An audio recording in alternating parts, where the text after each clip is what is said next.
Those of you that are Christians and you envy unbelievers because they are more prosperous, more healthy, and their life looks more perfect than yours, this video is for you.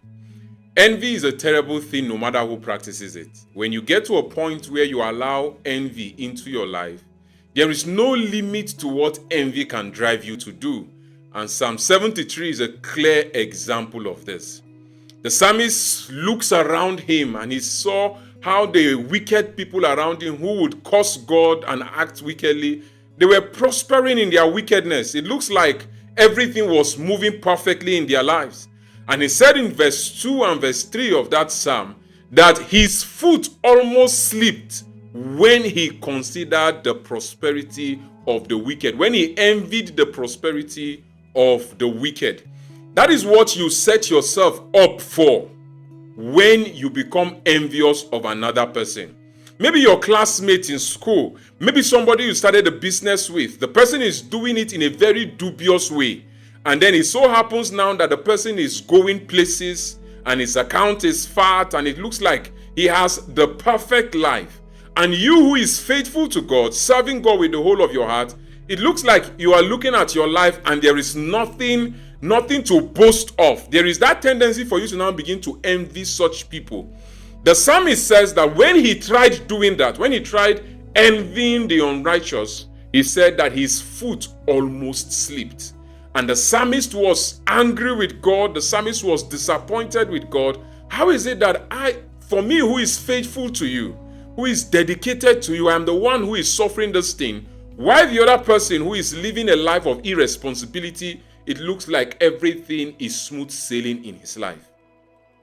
And upon careful contemplation of this thing, it brought him into the house of the Lord. And he said when he got into the house of the Lord, perhaps he was praying, perhaps he was meditating. He said that until he saw the end of the wicked. Let me tell you the truth. It doesn't matter who it is that you envy. If that person is an ungodly person, if God is to open your eyes for you to see the end of that person, you will see that there is nothing to envy about. The way the psalmist describes it is like God has set a trap for the ungodly. And no matter the amount of prosperity they gather in this life, it is only but a matter of time their foot will slip and they will fall into the judgment of God. And as he contemplated this thing, his heart is filled with joy. His heart is filled with gratitude for what God has done for him. Let me say it and say it as clearly as possible. If you are a child of God, it doesn't matter the condition you are in currently.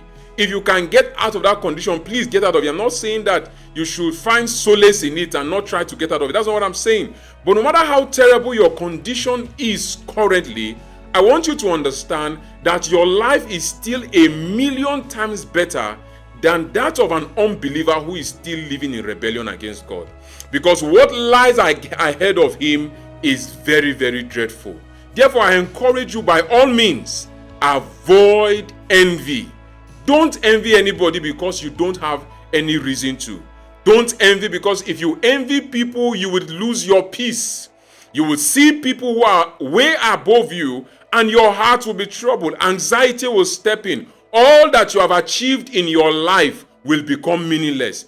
Don't envy people because if you envy people, you will lack contentment. Has it ever happened to you that you go out there and there's something you normally have and you rejoice and you are grateful to God for, but then you see somebody with something higher than that?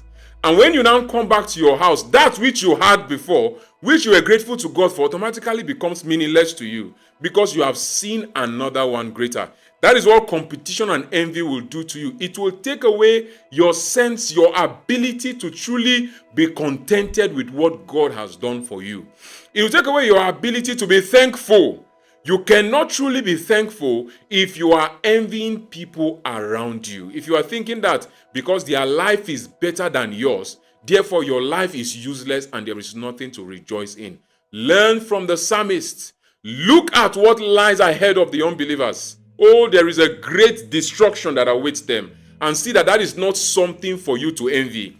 Think about the end of your own life also as a Christian, that there is eternal bliss that awaits you. There is life with God.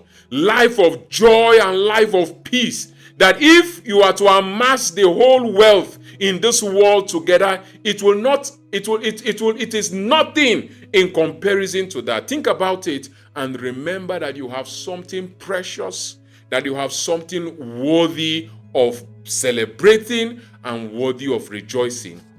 And you will see that that envy will fly out the window.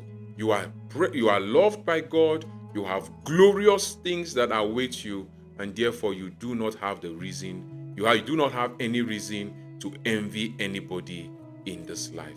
God bless you. Subscribe to this channel for more videos like this. See you in the next one. God bless you.